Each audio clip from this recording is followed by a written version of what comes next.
Okay, Tzoraim Tovim, Erev Tov, everybody. Welcome to part 2, Laurie Novick, of our series on women in Keri'at Ha-Torah. We look forward to what we're going to learn in a few minutes. Vakasha, Laurie.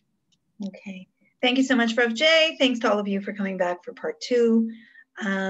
Quick, before we get started, I just want to share something with you. So the development of these materials is in conjunction with the website that I run called Deracheha. And as we were writing this series, which I think has been the most challenging series that we put together for the site, this particular chunk of it, which is focused on the nature of the Aliyah, what exactly an Aliyah Torah is and how it works halachically, was one of the most challenging within that most challenging series. And the reason is on some level because it's so basic. I've often found, as the more I learn, that it's the things that we're most used to, or that we that are the most fundamental, that are sometimes the hardest to explain. Things that sometimes come up less frequently, tend to conform more clearly to the rules overall. There's something about some of these fundamental rituals which is particularly complicated. So we're going to be entering into today the internecine world of the makings of the Aliyah Torah. First, I want to just do a quick recap of what we did last time, finish off a point from last time, and then we're going to dive into it. And by the end of today, the hope is also to talk somewhat about Torah readings in women's tefillah groups as well, which the material about the making of the Aliyah should already give us enough information to be able to analyze from halachic sources. So last time we were talking about the nature of the mitzvah of Keri'at Torah. We saw that according to a wide range of halachic authorities, it's a communal mitzvah. Where it's taking its cues from rituals that happened, both the Torah command of Hakel, of assembling at the end of the Shemitah year, and from the ritual Torah reading that Ezra Sofer performs on the return to Zion on Rosh Hashanah. And we saw different features of the reading, including different stages, starting from an enactment of Moshe Rabbeinu, which could be even just one individual reading from the Torah, 3 verses, moving to the enactment of Ezra Sofer, where that's already a minimum of 3 readers and a minimum total of 10 verses, and onward to the discussion in the Mishnah about how different days have different amounts of aliyot. We talked about what it means for it to be a communal mitzvah. It's a little complicated, right? A communal mitzvah would seem to mean, for example, if an individual misses it, that they wouldn't have to make it up, right? That would be like a classic practical difference between a communal mitzvah and an individual mitzvah. And we also talked about how that's important, perhaps, in understanding how it is that a Braita in Masechet Megillah says that minors, that everyone, including minors and women, can count towards the 7 who go up to the Torah. And we're going to have to, it doesn't say you go up to the Torah, sorry, can count toward the 7 of the Torah readers. And how could that be? Because the sources that we saw last time show pretty clearly that even if we understand the obligation to be communal, men have a certain piece of it, whether they have a piece of it in terms of having to ensure that a minyan for Keri'at Torah takes place in their community, whether they have a piece of it in needing to be at least one of the minimum 10 who are paying attention in shul, whether they have a piece in it in needing to hear it when they're in shul, or whether they've been piecing it as an extension of their obligation in Keri'at Torah. So those are all possibilities for men, and women are, generally speaking, with the exception of a viewpoint by Magen Avraham in a particular reading he gives in Masechet Sofrim, women are considered to be exempt. Now, women still fulfill the mitzvah of Keri'at Torah when a woman is in shul and is attentively listening to Keri'at Torah. She is fulfilling a mitzvah, but a woman's not obligated to be there. If a woman's there, she should try to listen. That's even a simple matter of showing kavod to the Torah. But women are not obligated to be present for Torah reading. Again, it's not crystal clear that all men are either, but women definitely aren't. And women also can't constitute the minyan for Keri'at Torah, as we traditionally understand a minyan, as being composed of 10 men. And that means that women aren't obligated. So it's kind of funny that the Braita in Masechet Megillah suggests that women could count towards the 7. How could that be? So what we talked about last time were 2 different possibilities for what that might mean. One possibility was, well, if it's a communal mitzvah, then really maybe the function of the reader is just to make sure that a halachic entity of Torah reading is audible, that is voiced in the community from the scroll. And then that's the whole role, but the real mitzvah is being performed by anyone who's listening. That's one possibility. And on that reading, then it doesn't seem necessarily that it would matter who is reading, beyond that they be a cognizant person who could read confidently. A second possibility is that perhaps the readings that a woman is permitted to perform are not all of the readings, and the readings that she's permitted to perform, they're not considered to be readings that are discharging an obligation. They're part of the overall enactment of Keri'at Torah, but perhaps not every reader that we have is necessary for helping the community fulfill its obligation for Keri'at Torah. So with that, I want to look into just one more time. We started, and I want to look at it a little more. Some of the discussion about, well, what readings could a woman do under those circumstances? Now, this discussion also gets connected to the discussion of the minor, though the minor is a little different because we know that the minor is obligated in Talmud Torah, which might be one aspect of connection to the ceremony of Kriyat Ha-Torah. Okay, so let's look here. I'm going to hope that my share screen works well on the first try. I bet you're hoping along with me. And it did. Look at that, except that I'm on the wrong document. Let's try that again. Sorry. So close. This is what it should be showing. And I'm going to share it. Yeah. Okay. And now I'm going to get it. Going to get what I want, and it's going to show a portion of the screen, which is what I like to do. Okay, here we are. So this is the Ron, and the Ron basically says, yeah, a woman can count, but that doesn't mean that a woman can be all of the readers. A woman can be filling in the readers. Now, he doesn't say here exactly how many that could be.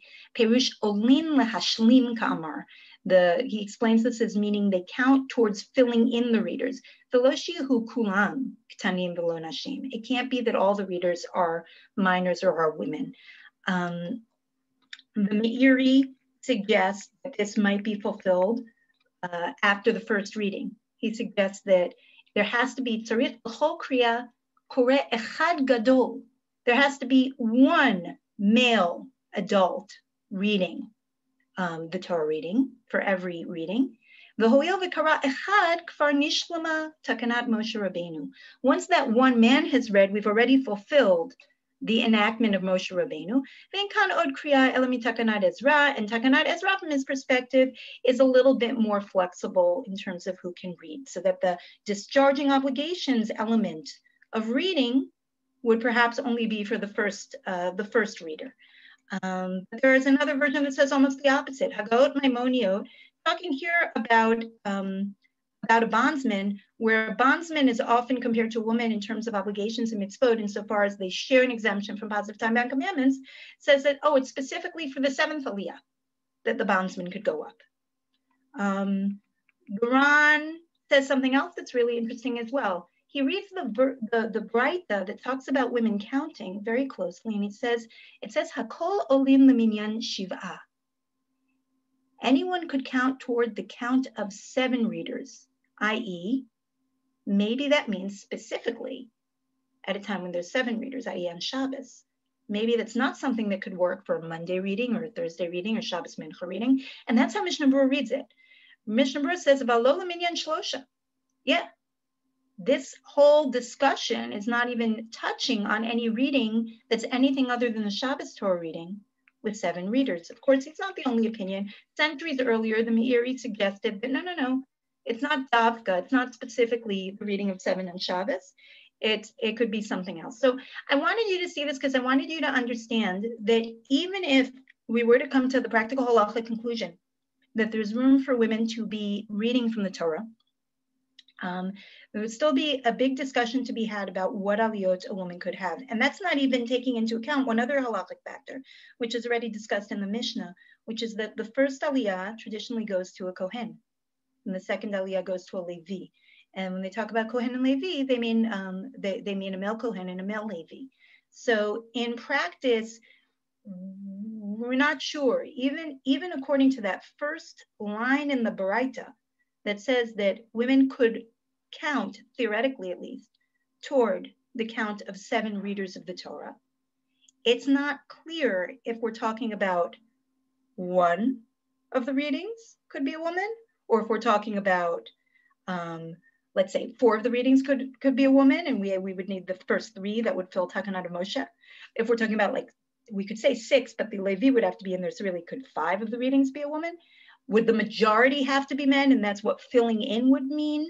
So in other words, there's something here that's not worked out, and this is one of these tricky situations where, because something has not been practiced, Halacha didn't really fully address this question.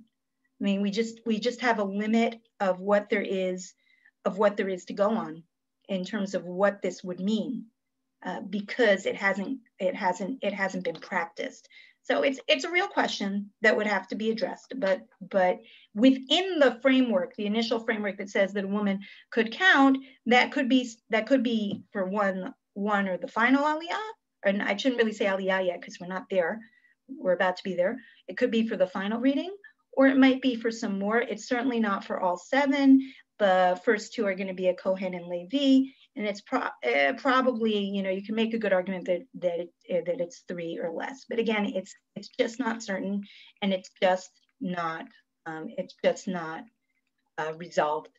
Okay, what I want to do now is move into the structure of the Aliyah. And the first thing we have to talk about with the Aliyah is what makes an Aliyah, and it's bracha, right? That's what we think of, at least, as making an Aliyah. And the funny thing is, the concept of Aliyah is something that develops. Originally, who's going to make a bracha over Keri'at Torah? The reader. If you think about it, when we were talking about Moshe Rabbeinu making an enactment to read the Torah, and Ezra Sofer making an enactment to read the Torah, they're talking about readers. How many people are reading how many verses? They're not talking about this entity that we call the Aliyah. At the same time, Ezra Sofer tells us in our account in Sefer Nehemiah about how Ezra ran his Torah reading, a very important moment is the bracha. Vayivarech Ezra et Hashem ha'elokim hagadol. Vayanu kol ha'am, amen, amen. And the entire people responded to him, amen and amen. So we see here already that on the one hand, the essential role originally of someone going up to the Torah was reading the Torah. And yet, from the start, integrated into this to some degree is a ritual that involves a bracha. And here's the important part. It's not just a bracha, it's also a response. That response is critical. And it gets back to the point we were making earlier about the mitzvah action, the mitzvah being fulfilled by those in the tzibur when they're listening actively to Keri'at Torah. This responding amen can be understood, and this ritual, this call and response, can be understood as a sort of convocation, calling people together. It's calling people together in praise of God. The Talmud Yerushalmi, when it looks at this pasuk, says, "B'mai gidlo." What made him big? How was Ezra making God big through his bracha? Why does it say that Ezra blessed Ha-Elokim Ha-Gadol, the great God? Why doesn't it just say that Ezra blessed Elokim? He blessed God. And the answer is, Bivracha gidlo. The bracha itself is a way of giving greatness to God. So the person before reading is making a bracha to give greatness to God. And we see something parallel or similar in the Talmud Bavli. And then the response of the people is their participation in it. We see this also when it comes to Baruch Hu. Already in the Talmud Yerushalmi, we have Harei Birkat Torah, Harei Hu Omer Baruch Hu. Baruch Hu comes along with making a bracha over the Torah. And the Torah, when he discusses this, says, Baruch Hu et Hashem Amvarach B'Kol Ram, that someone who goes up to the Torah, who reads from the Torah, is supposed to bless God in a loud voice. Kedei sheya'anu hatzibur Baruch Hashem Amvarach. The reason he's reciting that bracha is in order to get a response. And I think we understand this about Baruch Hu. If you think about it, Baruch Hu is, as it were, it's calling everyone to prayer. We consider it to be what we call a davar shebi-kedusha, a matter that sanctifies God's name. Now, Baruch Hu, it's kind of funny that we call it davar shebi-kedusha because the word kadosh isn't anywhere there. Like when we call kedusha a davar shebi-kedusha, that makes some sense to us. It's all about the sanctity of God. When we call kaddish a davar shebi-kedusha, that makes sense to us too. Kaddish starts with Yitkadal v'Yitkadash. May God be magnified and sanctified. Baruch Hu is a little funny in that way as a davar shebi-kedusha because it doesn't have the word, the language of sanctification there, but as a process that entails a minyan and a call and response to glorify God, Baruch Hu in particular is considered to be a sacred convocation that sanctifies God. So what we're seeing is that we have this double whammy of the bracha before the Torah is read and of Baruch Hu, both being opportunities to magnify, to glorify God, and being opportunities for the community that wishes to fulfill the mitzvah of Kriyas Torah, the obligation of hearing Kriyas Torah, that moment of the community to show that they're actively engaged. Right? You have Baruch Hu before tefillah, and part of what it's doing is a convocation and saying, we're all in this tefillah. We're participating. We're here. We're part of what's creating this. We're part of this tzibur that is fulfilling this mitzvah. Similarly, something similar is happening with the Baruch Hu. And even if you think about it, the bracha at the beginning of Kriyas Torah, what's it about? Asher bachar banu mikol hamim. It's about our identity as a community, right? It's about our identity as a community. It's a bracha that's about how we're all communally connected to Torah. And we signify that we're part of that and we're fulfilling hearing the Torah reading by saying Amen. Okay, what about women? So let's say, going back to that Braita that suggested a woman could count as a reader of the Torah. Would she have been able to say these brachot? Well, one question that we'd have to resolve first in trying to understand that is if a woman can say davar shebi-kedusha. That's actually not such a simple question to answer. We know that we need a minyan to make it davar shebi-kedusha. Whether once a minyan is present, a woman can say a davar shebi-kedusha. It's something that gets debated. It's something that comes up in particular in a very practical way in discussions of women reciting Kaddish, right? Because that's a davar shebi-kedusha. Supposed to say it when a minyan is present. Can a woman say it? So yeah, just to give you a sense, we really have the full spectrum of views. The Meiri, medieval Provence, is saying, "Ein davar shebi-kedusha masur lenashim." No way. Women do not recite davar shebi-kedusha. It doesn't matter if a minyan's there, a minyan's not there. A woman is not going to be able to say a davar shebi-kedusha. More recently, 17th century, the Chavos Yair says, he's talking about Kaddish, but he says, Isha mitzuvah kiddush Hashem. A woman is actually commanded in kiddush Hashem, and he's talking about this in the context of women and the possibility of women reciting Kaddish. I don't want to imply that the Chavos Yair is saying that women can say Kaddish in every situation. That's a separate discussion, okay? But there is this fundamental debate about when a minyan is present. Is there a context in which a woman might be able to say a davar shebi-kedusha? And it's an open question. Funnily enough, the Chatam Sofer suggests that, because he's not, as we know, he's not a great liberal, he's not talking specifically about women here. The Chatam Sofer suggests that the initial enactment of Kriyas Torah included brachot and included Baruch Hu. And not only that, he suggests that every individual reader would recite Baruch Hu from the initial enactment of Kriyat Torah. If that's the case, then that might imply that a woman could say Baruch Hu were she a reader of the Torah, because once the Baraita is suggesting that there would be a possibility of a woman acting as a reader, if it were to be assumed that all readers were saying Baruch Hu, maybe the assumption is a woman would have been doing it also. Not necessarily, it might be a stretch. It's hard to say that this is what Chasam Sofer had in mind. It's kind of an intriguing thought, and it's not an open and shut discussion. It's not quite as simple as just saying Baruch Hu is involved. Certainly a woman couldn't say it. Baruch Hu is involved. There are many who would say a woman couldn't say it. There's some reason to think that a woman could have said it. But you know what? What's more interesting is really how the brachot work. The brachot are kind of bookends initially. That's more pronounced initially. Now it's less pronounced. We have a bracha before Keri'at Torah, and we have a bracha after Keri'at Torah. In our day, we have a bracha before and after each individual reading. We're going to get to that in a minute. But overall, what does it mean to have a bracha before and a bracha after? Well, the Talmud in Brachot actually learns this from an analogy to food. The bracha min Torah of Birkat Hamazon is after you eat. So the Talmud in Brachot says, look, if it's fully obligatory with food to make a bracha after you eat, and then we also say you make a bracha before.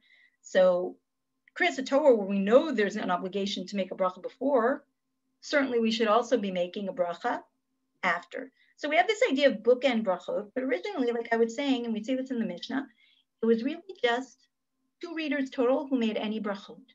Ha-Poteach v'ha-Chotem b'Torah mevarech lefanea u'lachareh. The first person to read and the final person to read, they would be the ones who would be reciting a bracha. And there would be one bracha for the entire reading at the beginning and one bracha for the entire reading at the end. Okay, so the bookend structure was really pronounced, and it was one to the end. So the idea that a woman might theoretically have been a reader doesn't necessarily give us full information about whether a woman would be able, even in theory, to say these brachot, because at an initial stage of this enactment of Keri'at Torah, not everyone was reciting brachot, just reader number 1 and reader number 7. Okay, and that's also the Ran, when he explains this, he says, yeah, you know why? Because it's one big mitzvah. You have different readers coming in, but it's one big mitzvah. And each reader put together is considered like one overall person doing this one big mitzvah. So you need one bracha before, and you need one bracha after. Now this changes. In the Talmudic times, it changes. The rationale given in the Talmud is interesting. It changes because there's a concern about people coming in and coming out. You ever see someone come late for Torah reading? You ever see someone walk out before it's over? Both these things still happen, I think, and they used to happen too. This is how Rashi understands the Gemara. And the Gemara says that originally it was just the Poteach and the Chotem, the first and the final readers who recited brachot. But nowadays, each individual reader recites a bracha before and after Kriyat HaTorah. Okay?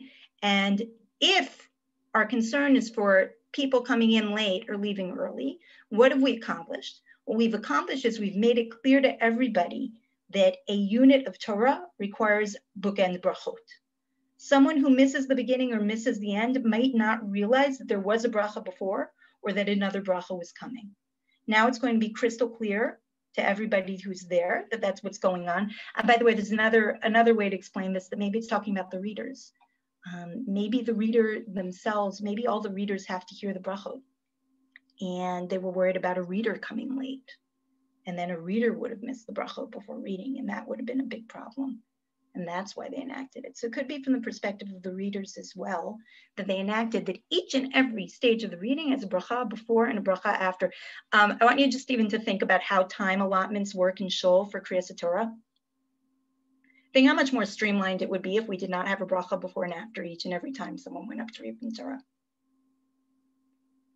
We're talking about a much quicker affair. And even if you think about it, sometimes the balance depends on the parsha and its length. Sometimes it feels almost like the balance of the time spent in Shul and Keri'at Torah is not with the Torah reading, but is with all the stuff going on around it.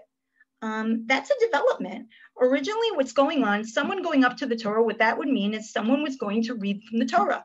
And originally that someone going to read from the Torah did not necessarily mean that person was making bracha at all. Okay, Chatam Sofer's theory, everyone was always making Baruch Hu. Seder. You can, some accept that theory, some don't accept that theory. Then in any case, it's only later that it becomes that anyone who's going up and reading from the Torah is reading before and reading afterwards. And something that's, we have to ask ourselves is what type of bracha it is. And there are two real views on that. Rashi says, my time of Varchinan, why do we make a bracha? Mishum davle mitzvah b'fnei atzma. Rashi says, it's like a bracha, birkat mitzvah. We make brachos over mitzvot. This is a bracha over a mitzvah. Yerushalmi suggests something different. Yerushalmi tells a story about a rabbi who hears a Torah reading, and he hears them reading v'lo mavarchen, and they're not reciting brachos. He says, An matai atem osin et Torah karachot karachot. How can you keep making the Torah like it's bald, like it's patchy, like you don't care about it? It doesn't have its frame, its bookends. Okay? In other words, there are two major perspectives on what these brachot are. One perspective is that it's a bracha on a mitzvah. A second perspective, it's a bracha that shows honor to the Torah. So aside from the function that the bracha plays as a convocation, there's also a question about the nature of the bracha. And that becomes important to the question of if women can recite these brachot. And before we move forward with that question, one last point, and this is just within the perspective, and the Torah has the view as well, that the bracha is a bracha recited over honor of the Torah. Within that perspective, that doesn't mean that it's just like a free-for-all and you can say it whenever you want. The Torah talks about how this bracha is mishum kvod Torah nitkina. This bracha was enacted in honor of the Torah. In other words, technically it's what we call a birkat ha-shevach, according to the Torah. It's a bracha of praise. It's not a birkat mitzvah, according to the Torah. But it's not just a free-for-all birkat ha-shevach. If you wanted to say it, you could, or something had to happen that would occasion you saying it. This is something that is enacted. It is enacted that we say this praise at this time. Just like we have some birkat ha-shevach that are integrated into our tefillah. That are enacted that we say at different stages of our tefillah at different times. Okay, how does this impact what women could do? There are basically three different approaches to whether a woman could say these brachot. Okay, one approach, each of these approaches finds its way into a Tosfot and Masechet Rosh Hashanah. So let's go through this Tosfot and let's understand the main approaches. Number one is Rav Yitzchak ben Rav Yehuda. This is a teacher of Rashi. He says, now overall the discussion here has to do with women making brachot over voluntary mitzvah performance. Now, what he wants to do is he wants to say, I know that a woman can make a bracha over voluntary mitzvah performance. Why? Because the Gemara says that in theory, a woman could have been a reader from the Torah. And readers from the Torah make brachos. And women aren't obligated in Kriyas Torah, and therefore a woman is making a voluntary, performing a mitzvah voluntarily, and this is an example of her voluntarily reciting the bracha over the voluntary mitzvah performance. That's what he says. He brings a proof that women could say a bracha over any voluntary mitzvah performance. Midam rinan, from that which we say in Megillah, hakol al minyan shiva afilu isha afilu katan. Everyone can count toward as a reader, even a woman. Even though a woman is exempt from the mitzvah of Talmud Torah. So he's clearly understanding these brachot as a bracha on a mitzvah. And he's saying, if we understand the bracha as a bracha on a mitzvah, and we understand that a woman could, at least theoretically, be a reader, then we see that a woman could voluntarily recite this bracha, just like a woman could voluntarily recite other brachot over mitzvot. That's possibility number one. Possibility number two is Rabbeinu Tam. Rabbeinu Tam, Rashi's grandson, says, not a good proof. Ein zoraya, not a proof. De birkat Torah lefanel lachareh lav mishum Talmud Torah. Because this bracha isn't recited because of the mitzvah of Talmud Torah. What he basically wants to say is, this is a bracha of shevach. So a second theory could be a woman. He doesn't seem to reject the possibility here that a woman, if she were a reader, would recite a bracha. But maybe she can recite a bracha because it's a bracha of praise. And why shouldn't she be able to recite a bracha of praise if she's allowed if she's allowed to be reading as part of fulfilling this enactment, and the bracha of praise is part of the enactment, so she could, in theory, recite the bracha of praise. Possibility number 3, the woman wouldn't say the bracha. Maybe the whole discussion saying a woman could count as one of the readers is assuming that a woman is one of the middle readers, and it's at the stage before everyone said a bracha. And if, in fact, we got to the stage of everyone saying a bracha, then women would not be able to do it. Okay, so he's saying we can't prove anything here because women were only going to be able to read from the middle. So again, we have 2 main possibilities for how we understand the brachos on Kriyas Torah. One is as a bracha over mitzvah. The second is as a bracha of praise.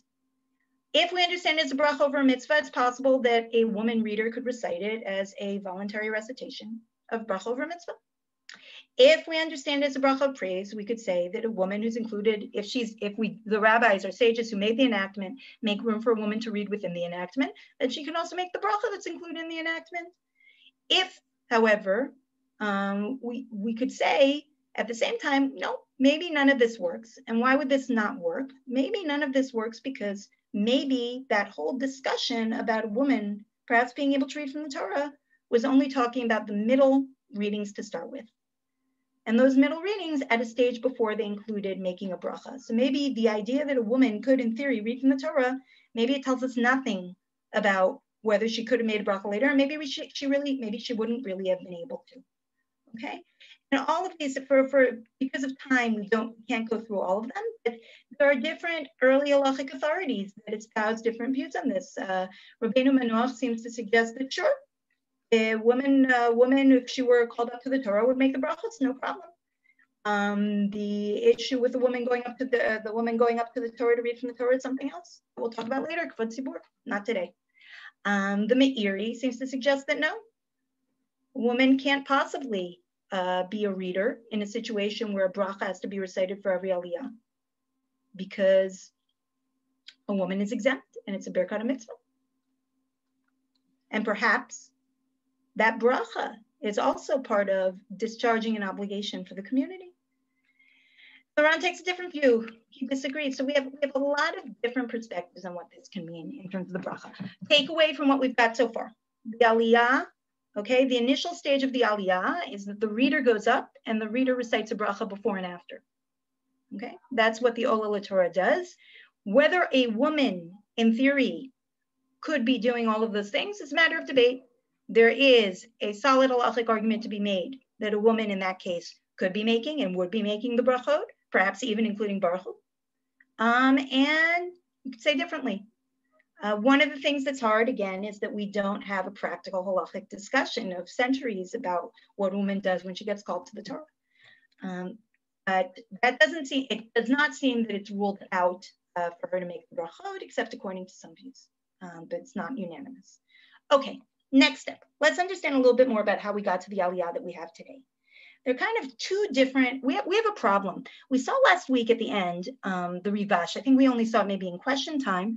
The Rivash says that the reason that we were counting women or minors to start with in Kriyas Torah is because sometimes we need more readers. It's hard to get qualified Torah readers. We need them. The Tosefta is also grappling with the situation of not having qualified Torah readers. I mean, there's like a great story of Rabbi Akiva, who they want to call him up to the Torah and he won't go up. And he won't go up because he didn't prepare the laning. Right? It's Rabbi Akiva. So this issue of, have you learned your laning properly, and do we have competent readers that I think a lot of us deal with in our synagogues nowadays, is something that goes way back. The Tosefta talks about one strategy for dealing with the lack of qualified readers, and that's that one person would just do the whole thing. But doing the whole thing means the whole thing. If you have a shul and there's only one person who can read, Omed v'korev yoshev, Omed v'korev yoshev, Omed v'korev yoshev, afilu shiva pamim. He's getting up, he's reading, he's sitting down, up, reading, sitting down. In other words, he's sort of acting, you have one person sort of acting like 7 people.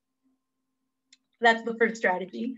The second strategy, which is really interesting, the Tosfot talk about, is Masha noagin achshav. Nowadays, what we do, this is medieval Ashkenaz, shemesayeh shaliach tzibor lekoreh b'Torah.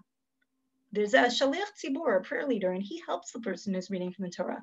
Kedei shelo levayesh et mi she'eino yodea likrot, in order not to embarrass someone who doesn't know how to read. We have a precedent for this when it comes to what's called mikra bikurim, that a person who's bringing their bikurim, there's a formula that you say, there are verses from the Torah to say, not everyone knew how to say them, they repeat them word for word. So imagine someone's going up to the Torah, and it's as though someone's like whispering in their ear what to say, and they're repeating, they're looking at the scroll and they're repeating. Eventually, these strategies sort of converge into what nowadays we call the Baal Koreh, right? Nowadays, we have this situation where it's one person reading the whole thing, and we have other people going up to the Torah as though they're the reader. They're not the ones reading out loud anymore. Okay, now here's where things get tricky. Who makes the bracha?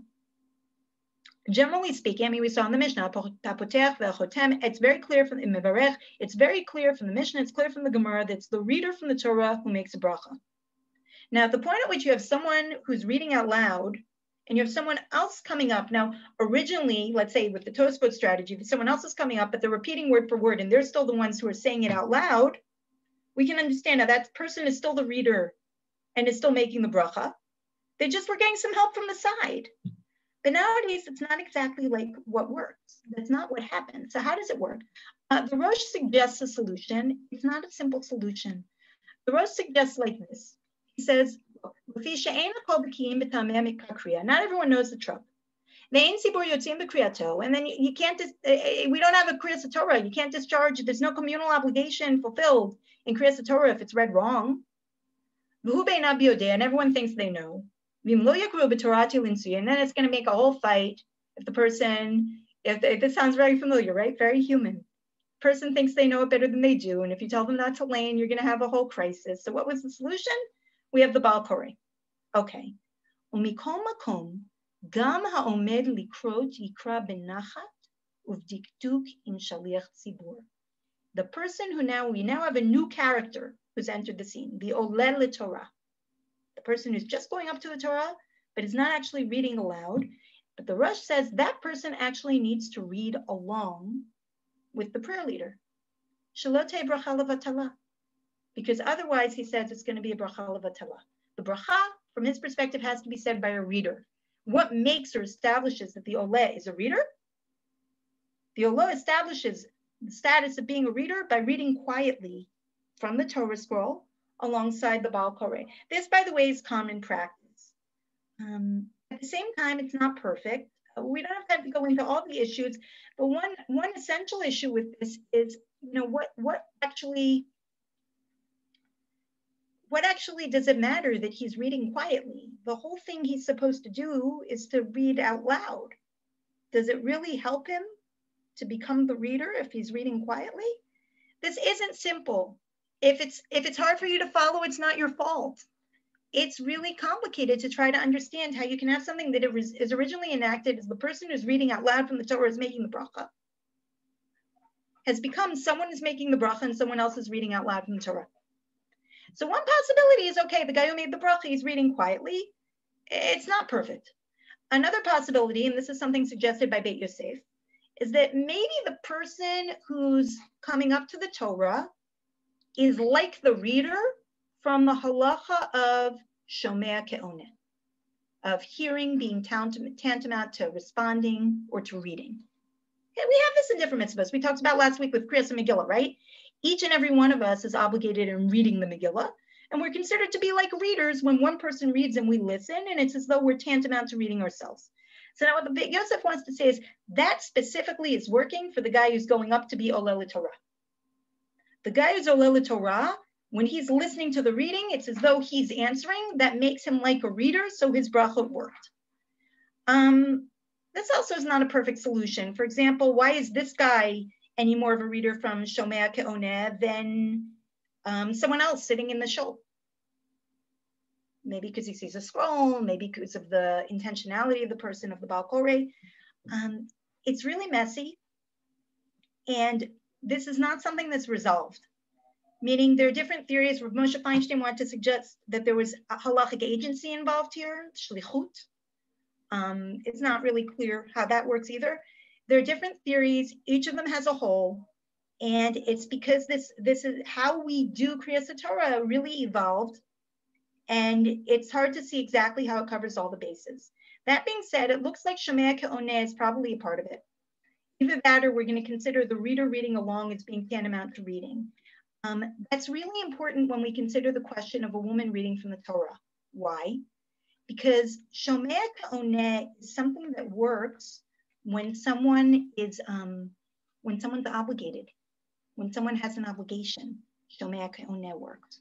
When someone doesn't have an obligation, Shomea Ke'oneh doesn't work. It doesn't kick in as a halachic mechanism, according to many opinions. I have to be careful here because they're different. There are different ways to understand it. But if you follow those opinions, which tends to be how we understand things, that Shomea Ke'oneh works when someone's obligated, then you have this whole question about, well, can a woman be reading and make Shomea Ke'oneh work for someone else when she's not obligated? For her to read when that wasn't part of the picture, maybe was fine, but maybe now there's a new element of obligation that's required to make the thing work. And you could ask something similar about a woman going up to say the brachot. Maybe we can resolve these issues by a woman who goes up reading quietly along with the Baal Koreh. The best way to resolve these issues halachically would really be, if there were to be a woman reading from the Torah or going up to the Torah, it should really be a woman who's doing double duty. Okay? If we really want to make sure that we're covering all halachic bases, the best way to, if there were a way to have a woman have an aliyah, the best way for that to be conducted would be for the woman both to recite the brachot, following the viewpoint that a woman can recite the brachot if she's reading, and for the woman to be the reader. It's not necessarily impossible that the aliyah could work otherwise, but it's also not necessarily 100% clear that it could. And there are a lot of voices who say that it can't. Rav Aryeh Frumer, who was here last week, I don't know if he's here this week, wrote a very extensive article where he argues very, very stridently that it couldn't possibly work another way. Again, we're back to this situation of, you can have a sort of general sense of things, but we're lacking hundreds of years of halachic development because it didn't happen in practice to know for sure. But the takeaway, so far, our practical takeaways about the possibility of a woman reading from a Torah. One is that we talked about which aliyot would be involved, would likely be limited. Certainly not the first ones, probably not the majority of them, possibly only the seventh.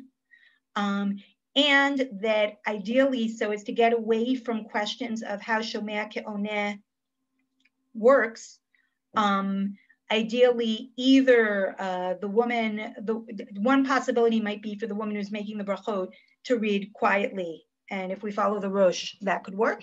But the best possible way to go in this scenario would probably be just for, if a woman wants to have an aliyah, that she's reading from the Torah as well. And she's doing both things. I'm just going to say as a parenthetical, it's not a parenthetical actually, this gets us into our last topic that I want to bring up tonight, which is women's readings. What we've seen from our discussions so far is that we moved from the significance of what someone is doing Kriyas Torah, being part of the tzibur and actively listening, and thus fulfilling the mitzvah, or being a reader. In our popular conception or perception of what's significant or what's going on in Kriyas Torah, having an aliyah has become a really major factor. Where having an aliyah typically means that someone's going up and they're saying brachot and they're not reading. Now, as we've discussed, it might be that the only way that works is if technically that person is considered to be reading, and there are things that person can do to help facilitate it. But even so, I just want to point out, because I think it's really important to recognize that this is really an evolution in what is a meaningful role to play for individuals during Kriyas Torah. The idea that the meaningful thing to do is to go up and say the brachot and not to read is based on these centuries of evolution. So we got to the point that we're at now with the Baal Koreh and the person making the brachot being completely different. Again, the person making the brachot might be construed as a reader. That's probably the way we understand why they can make the brachot, either through shomea ke'oneh or through it being enough to recite the words quietly. But when people talk about having an aliyah, I think the thing that's important to them is often that they're kicking off the davar shebikdusha. They're having the moment to take the lead in the community sanctifying God's name in the context of Kriyas Torah. So that's wonderful. And that certainly is a very valuable and important thing to do. It's just really important to recognize that that's a role that evolved. Perhaps Baruch Hu came earlier, it's true, and was attached to the reading, but the idea that it would just be Baruch Hu and that the reading would be secondary or maybe not even a part of what's going on, except through kind of a technical halachic mechanism that connects the bracha to the reader, that's new-ish, because we're talking about something that's hundreds of years old, though actually really the way we have it now is really like, it's like a step farther from what was earlier. And it's interesting. I would add even one more note on that level, which is just something that I note, is that now in shuls we have a situation where we act like we have a Baal Koreh, but sometimes for the same reasons that the Rosh talks about, we need a Baal Koreh because we're worried that people will think they know and they don't know, and we don't want to embarrass someone and we don't want to lead to conflict. In synagogues that don't have a professional Baal Koreh, that often happens anyway. We kind of get the ultimate worst of all worlds, you could say, or we could say that we're being wonderfully inclusive. But sometimes you have people who come up to read from the Torah who don't necessarily always know how to read from the Torah well, and no one wants to embarrass them. But the way we set things up now is that they're reading the whole portion, and we're all relying on them. So it's sort of like we still have this setup of the Baal Koreh, but when someone is not truly an absolute expert, it's not actually serving the original purpose of why we're doing this thing that's not so straightforward halachically to start with, how we got into it. Okay, so from there to women's Torah readings, and I think it's a good introduction. I see our time is short. I'll try to make it brief so that we have time for questions, but it's an important topic. I think it's important before you talk about women's Torah readings to acknowledge the very genuine reasons and very understandable reasons why women might be interested in women's readings. Here I just put up, you can read if you want along, one statement by a women's tefillah group. But basically, many women generally don't have access to Sefer Torah. They don't go near it. It's not, in many shuls, there's not an ability to touch it, to kiss it. That's one thing. Proximity to Sefer Torah. Jews love the Sefer Torah. That's natural. It's a good thing to love a Sefer Torah. It's not a toy. But we need to treat it with great respect. But the fact that a woman would want to be close to a Sefer Torah physically, we can understand that she'd want to see into it. Now here's where things get tricky. That she'd want to know how to read from a Sefer Torah also really makes sense. Learning the cantillatory marks can really be revelatory in understanding what the verses mean. It can take your understanding of Torah to another level to understand how Trup works properly. It's a beautiful thing, and being able to practice that in a way where you're making the Torah clear to other people is also, it's an exceptional opportunity. Here's where things get tricky.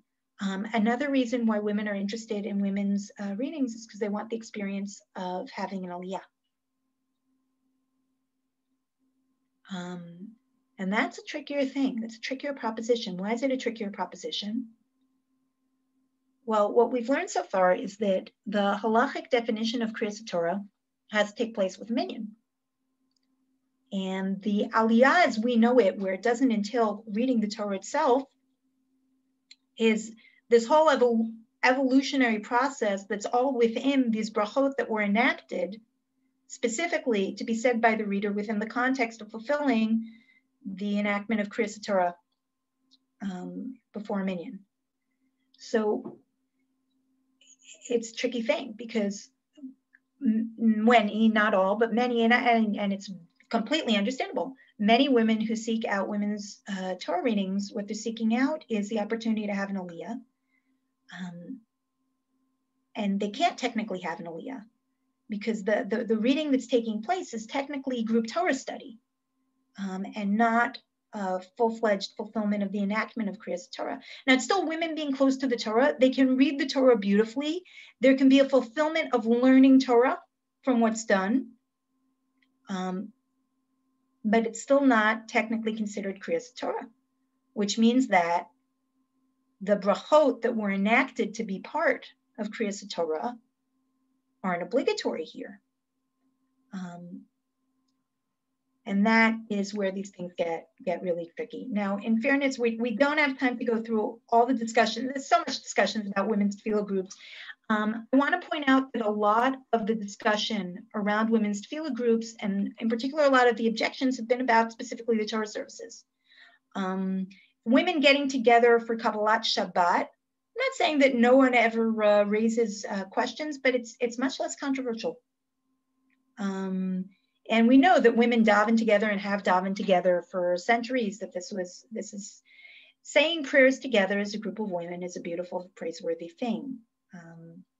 The Torah reading is something in particular that raised concerns. So for example, one question has to do with moving the Torah, taking the Torah out specifically for this purpose. We don't just move the Torah around for fun, but this isn't just fun.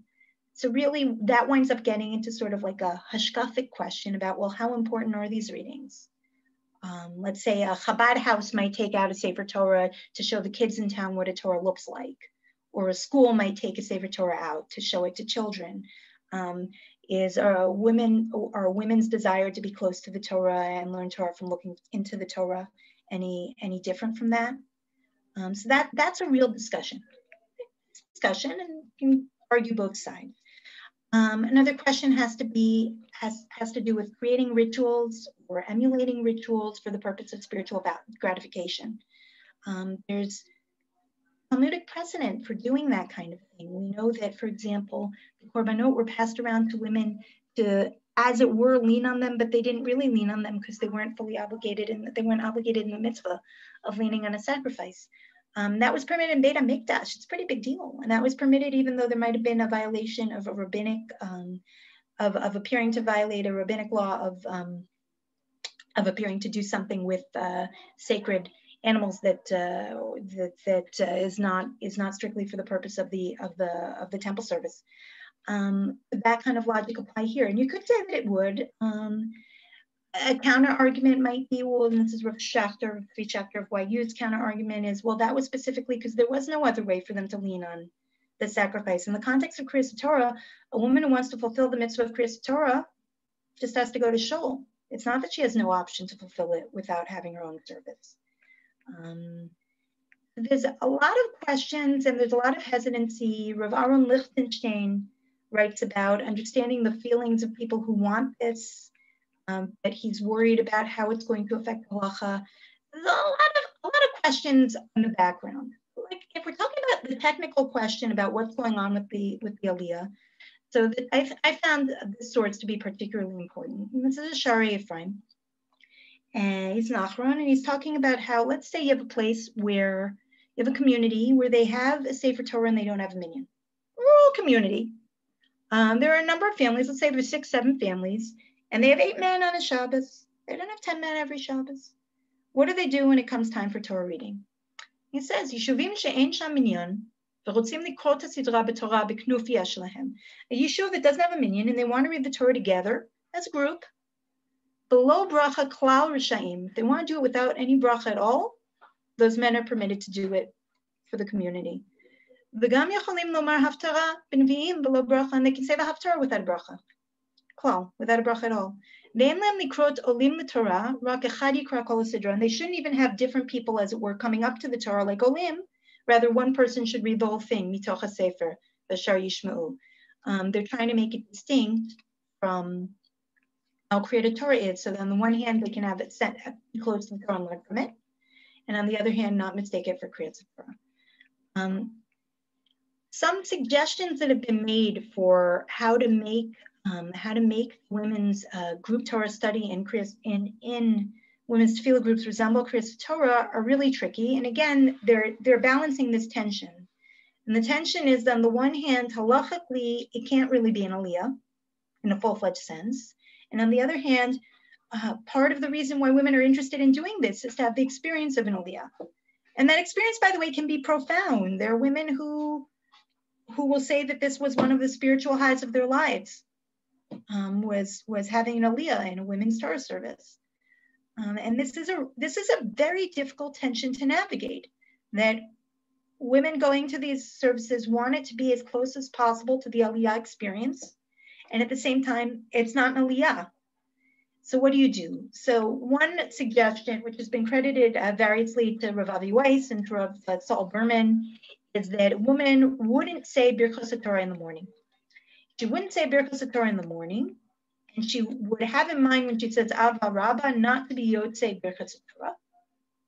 And that way, she could say the bracha of Asher Bachar Banu before the Torah reading. This is not something that's really been widely embraced. It hasn't been widely embraced because it's difficult. It's difficult to tell someone not to make the bracha they're supposed to recite, and to make another bracha not having the kavanah that one usually has for it, so that they can make the bracha later in a way that approximates a ritual. It's just a difficult thing. Is it technically prohibited? Different people will give you different answers. There are plenty of people who will say it is prohibited. But even so, as a policy, is it a good policy? It's tricky.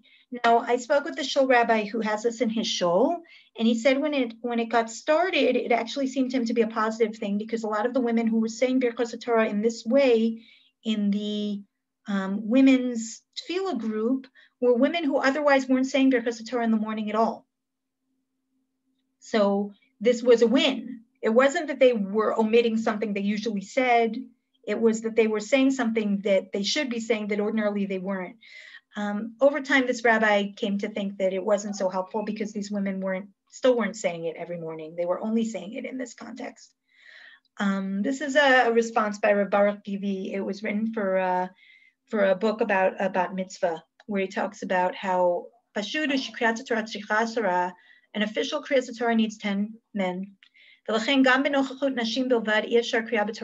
not considered Kriyas Torah officially in a women's tefillah group. It's davar shebikdusha.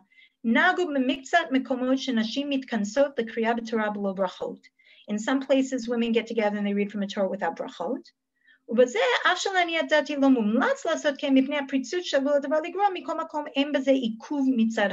says, look, I'm not thrilled about that, but I think it's mutter. Okay, he says, I think it's mutter for women to get together over a Torah scroll with taking turns, just not saying a bracha. In my opinion, you shouldn't have women making a bracha before the kriya. Even if they didn't say Birchos HaTorah, lest they come to think that it's just an aliyah. And how much more so you can't say the bracha after. Now this is typical of a more liberal response to these issues. Now here's what gets even trickier. I was looking online to try to understand what's going on with women's field groups now. Now overall, and we're going to talk about partnership in Bezrat Hashem in future installments of the series, overall these groups have actually been somewhat losing steam, as a lot of people who previously would have been interested in women's tefillah groups have migrated to partnership minyanim. But within these groups, one of the things that's tricky is what's the practice. Now, Jofa did a survey and put out a document talking about what the practice is. And they got to 23 women's tefillah groups, which is a pretty big number. I don't think there's a huge amount more of active women's tefillah groups in America. They got 23 to answer them. I don't know exactly how many there are, but they got 23 to answer them. And you have things like 15 said that their service is called a Keri'at Torah, not a Limud Torah. And another 2 said that they use either term. This is an interesting idea. One group has the service with everyone says Birchos HaTorah together. In all but 2 of the group, a woman recites something before the reading. It could be a pasuk. You can always say a pasuk. but often the pasuk that's chosen is one that deliberately sounds like a bracha, which is a little complicated again. In many groups, but not all, the woman recites a closing blessing or passage as well. The standard aliyot without baruch are recited by women called to the Torah in 10 groups. You just look at that. So in 10 of these groups, women just say the bracha. And in only one of these groups are women actually actively reminded not to say Birchas Torah in the morning service if that's what they're doing.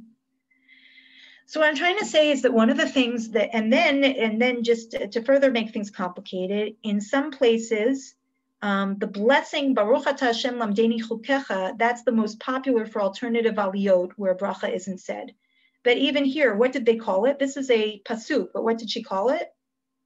The blessing Baruch Atah Hashem Lamdeni Chukecha. The woman is saying the pasuk, but she thinks it's a blessing. And the point is, so it sounds like a blessing. This is really, really tricky.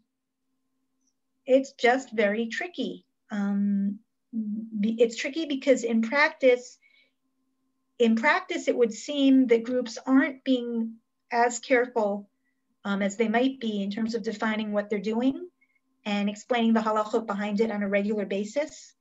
And the issue of brachot seems to be that their brachot said very freely. And where the brachot are not said, what's said instead is said in a way to feel like a bracha or to sound like a bracha, to the point that it gets described often as a bracha. It's hard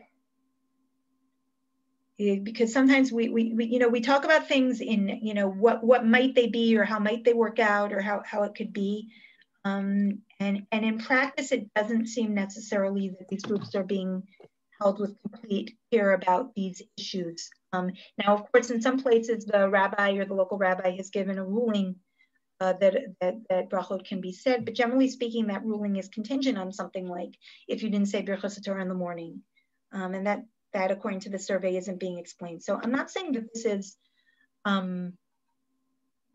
necessarily the case in all of these groups.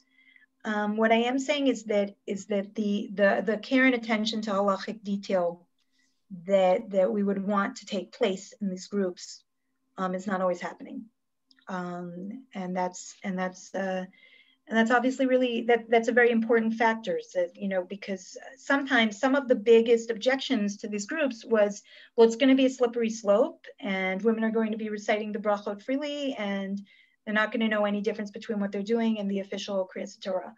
And those were things said as slippery slopes. And what's hard, so of course I don't think JOFA was deliberately doing anything. I think they're being honest about the survey results. It doesn't seem in practice like these distinctions are being very carefully maintained in many of these groups. And when you talk to women about the groups and what they want, they'll talk about, I'm getting an Aliyah. I had an Aliyah. And that's the point. And it's also the problem. Now, if these groups could be, why could it be important for these groups to work? Again, the motivations behind them is great. The motivation is for women to have an experience of being close to Sefer Torah and to know how to read from a Torah, at least some women. And the desire for a woman to have the experience of an Aliyah is very understandable.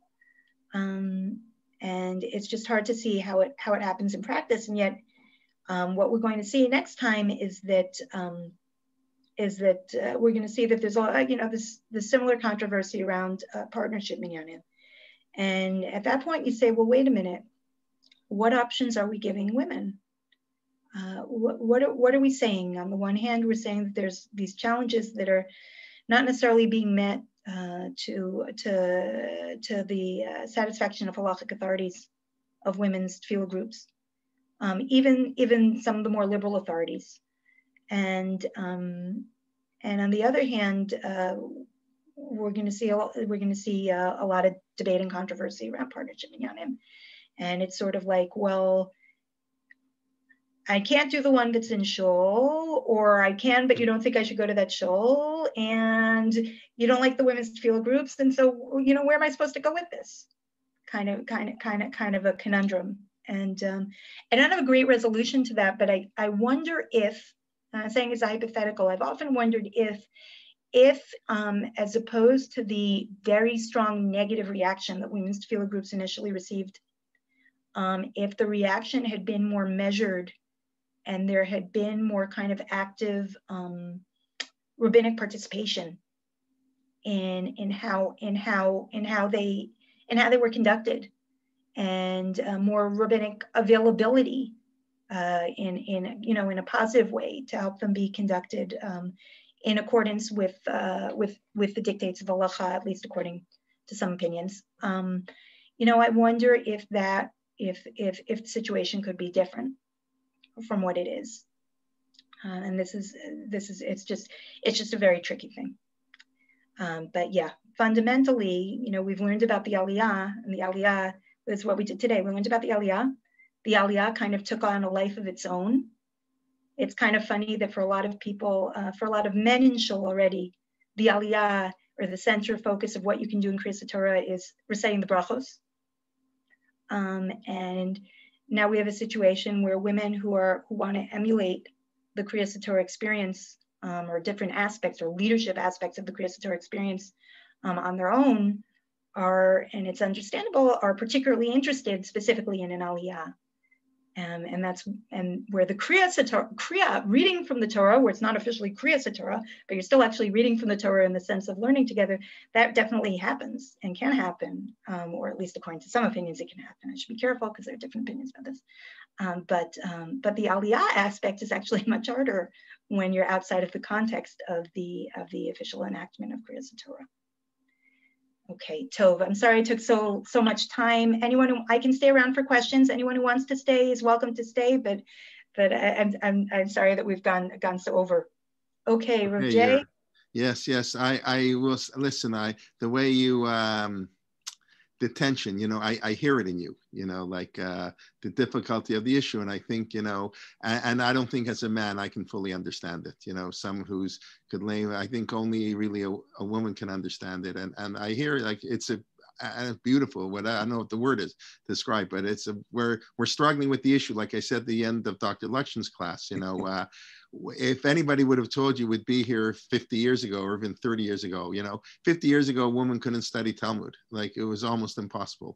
Yoatzot was like, who even know what that meant? And, it's where women Talmidei Chachamot, and like you say, that's where it's, and yesterday that Efrat, where you live, appointed a shul, appointed a woman to be their manigah.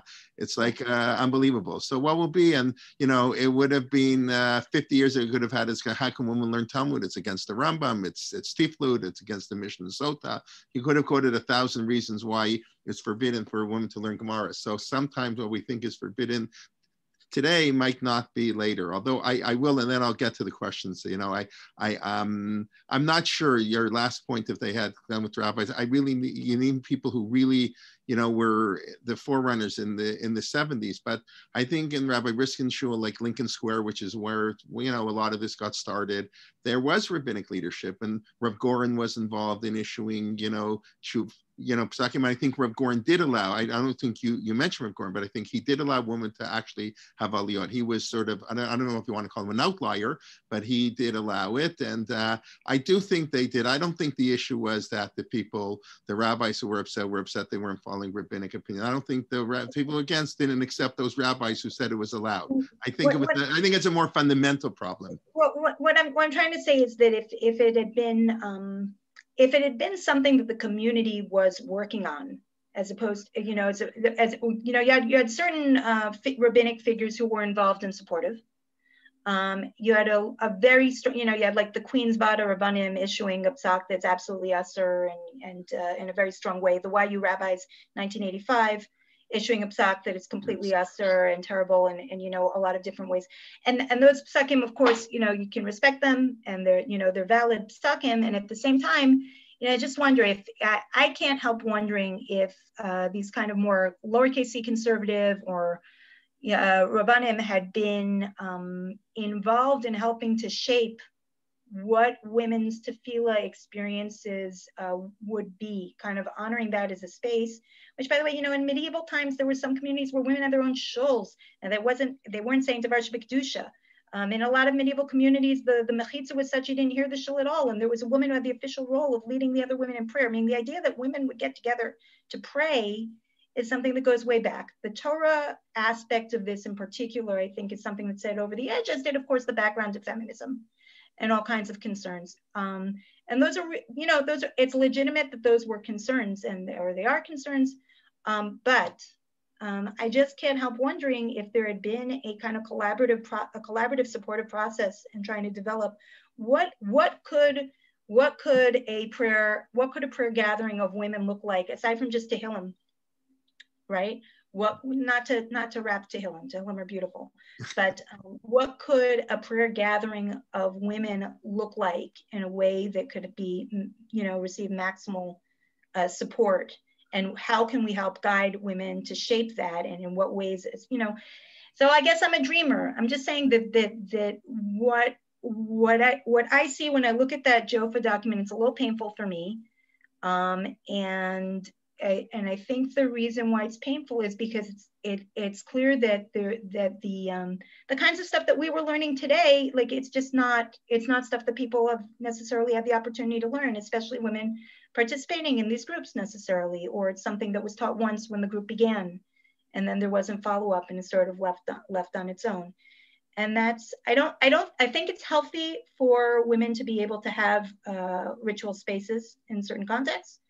And I think it's healthy if those spaces are not kind of treated as, it's healthy if those spaces are in dialogue with the community and in connection with it. And that's the kind of thing that can help them be maximally, both maximally fulfilling and maximally, I guess, halachic.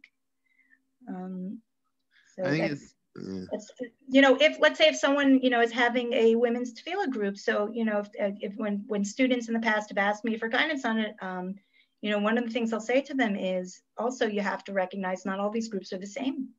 And you have to do research in advance and understand what's being done in the group and how, because they're not all the same. And I think women who have, the women who might be here who might have had that experience might have experienced that different groups, you might assume that something works a certain way because in your women's tefillah group, this is how it works. And you go to another group and it's not necessarily that way. So, okay, shuls are very varied too. Look, it's hard. Sorry, I'm going on and on. I think it's very nice, beautiful. I think the real world is much more complex, as you know. And there are lots of whatever. Well, let's get to some of the questions that the people put in the chat box. Okay, let me go back to the beginning. There are a whole bunch. We'll try to do this relatively quickly. And if you're busy now, whatever, you can listen. We'll have the recording up. Usually they're up, within a day. Okay, sometimes early. Coming early, yeah.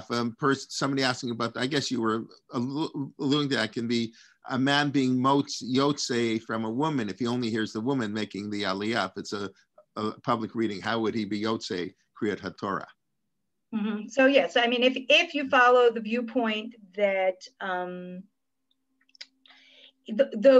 according to the understanding that the Rashi, the simple understanding of the Gemara, that the brachas before and after each Aliyah are there so that everyone knows there's a bracha before and after. They're not there to help an individual be yotze a bracha. They're there so that everyone knows there's a bracha before and after. So in theory, that's something that could be accomplished by a woman doing it.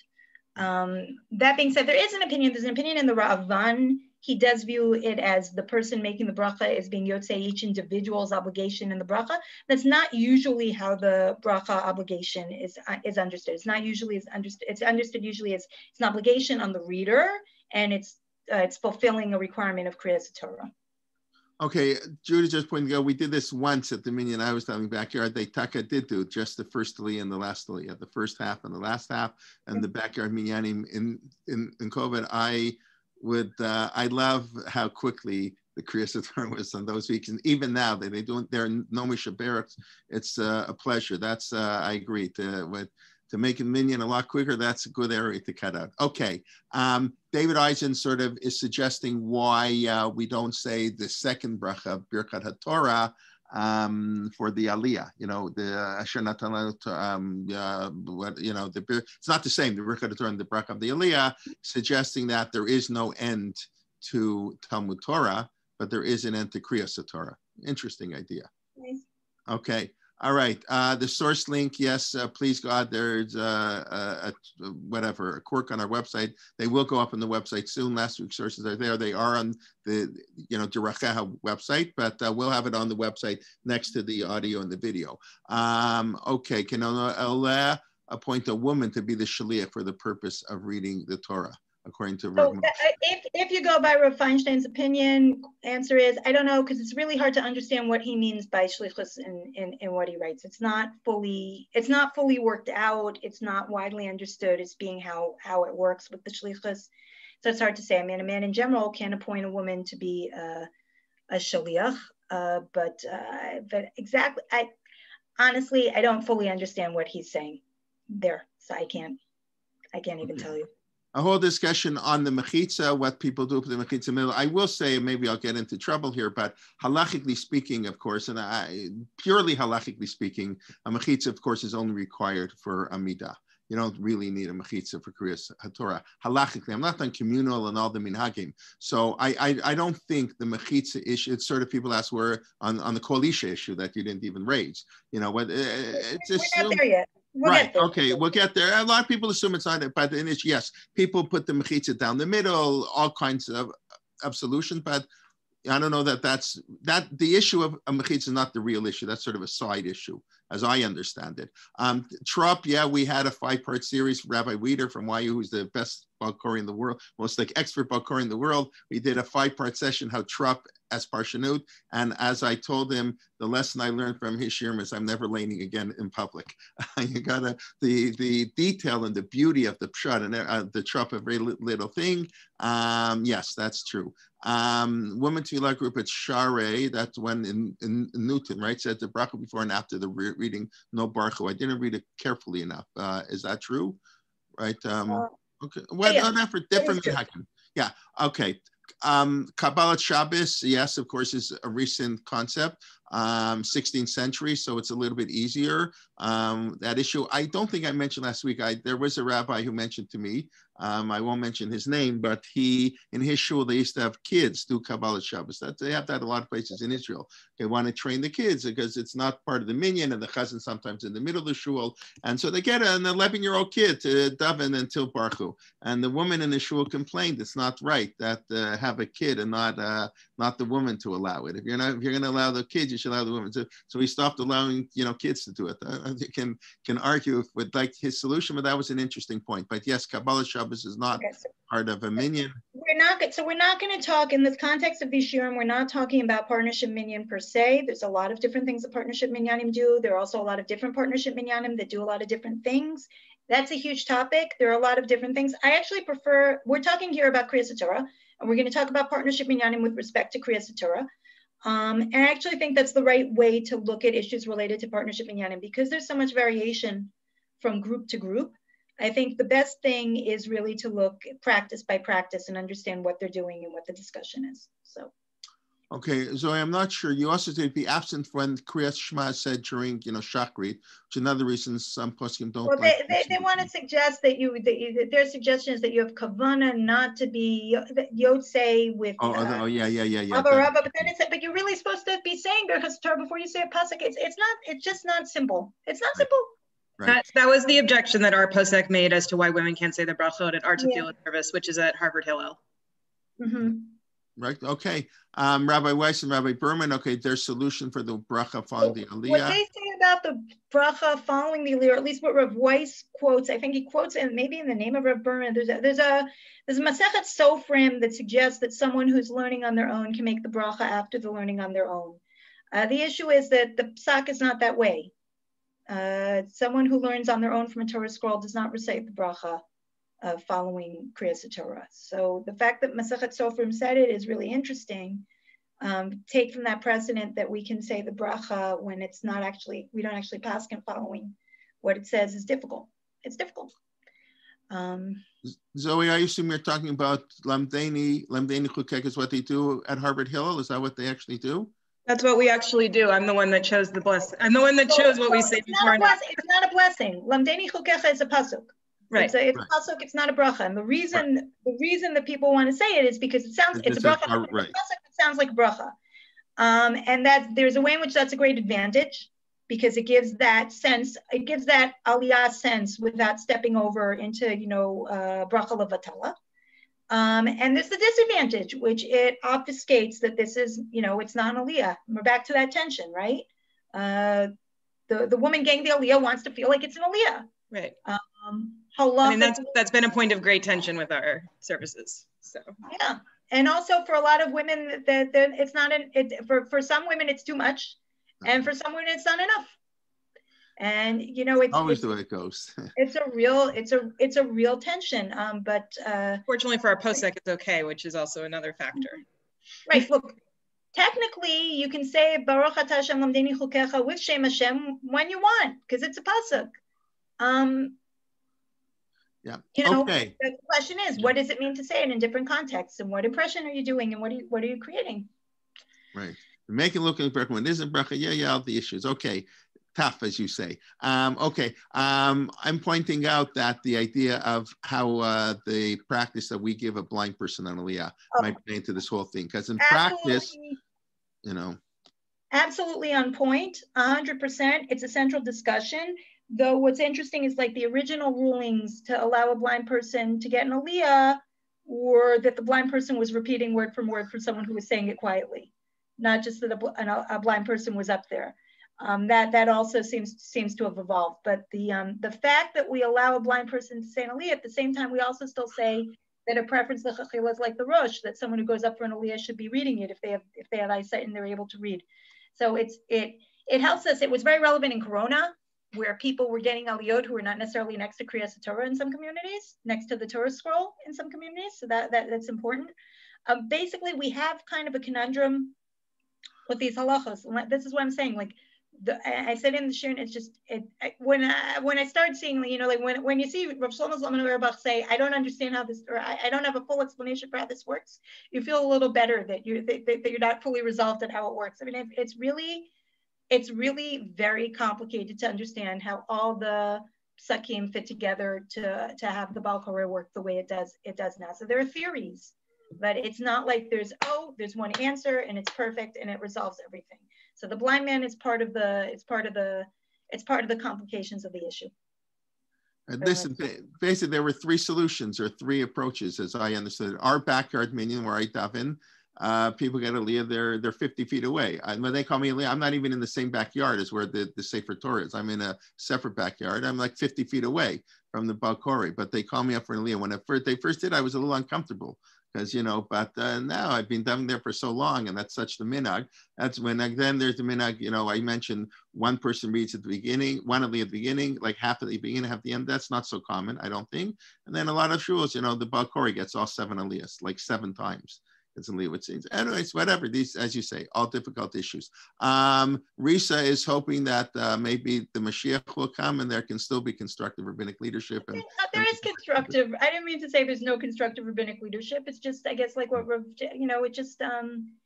This was something this was something that met with a lot of objections very early. The women's field groups, a lot of very, very, very, very, very strong, strenuous objections, and it meant that often they developed without dialogue. So what Zoe, for example, is describing, that they're in dialogue, they have a posek that they're working with. That's a very different experience than some groups that are sort of more independent. And there are a lot of differences. Okay, David Eisen, I didn't know that Adam Furziger is a descendant. I didn't know called the Firdeziger. I don't know, maybe that was the word. Firdeziger, the woman who would announce where they are in the davening. Okay, very nice. Did you get Firdezigerin or something? I don't know. Okay, change the community because of changes in posek. Again, I'm not exactly sure. Changes, obviously.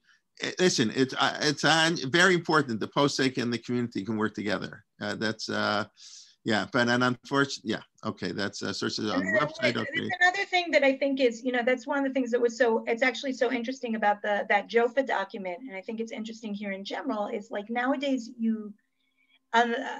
actually Rav Ezra Schwartz actually wrote something interesting about this in Lear House recently, which has to do with centralization. So now with the internet and everything else, so on the one hand, there's a way in which a posek has a sense of his community, generally speaking, and can connect to it. And sometimes That's going to be very important in determining what halachic path the community should follow within the range of what's halachically acceptable.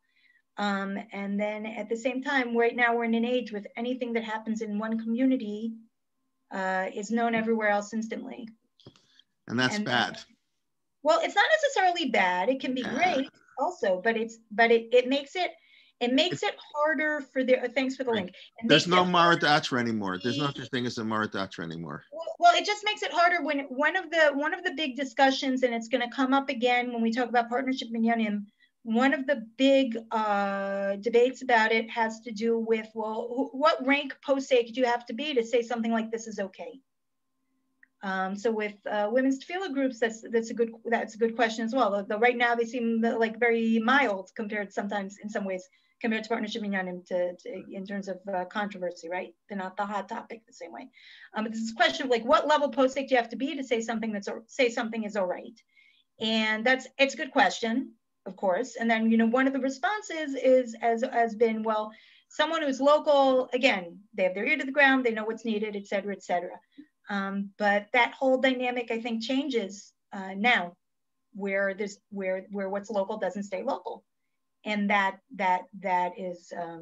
a real problem. So it can work to communities. It can work to everyone's advantage when you find out sometimes about possibilities that you might never have known about otherwise, and it can work to everybody's.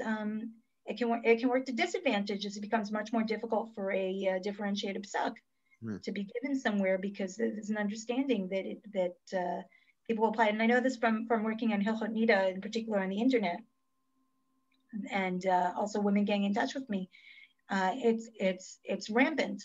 I had a call recently from someone who was said, someone was permitted such and such during Corona. Can I do it now? I'm having a tough time with my husband. I don't want to go into the details of the question, but it was sort of like, it was a fascinating thing because for the woman who was asking me, the whole aspect of context dropped out. The fact that something might be affected by that particular person's community or situation, and some of the exigencies of COVID weren't what stayed with the woman who came to me. What stayed with the woman who came to me was, bottom line, something was permitted to this woman, which I'm not even sure that she got that completely accurate. Why not me? And so even a local posek is no longer really local. That's what I'm trying to say. It creates more uniformity. It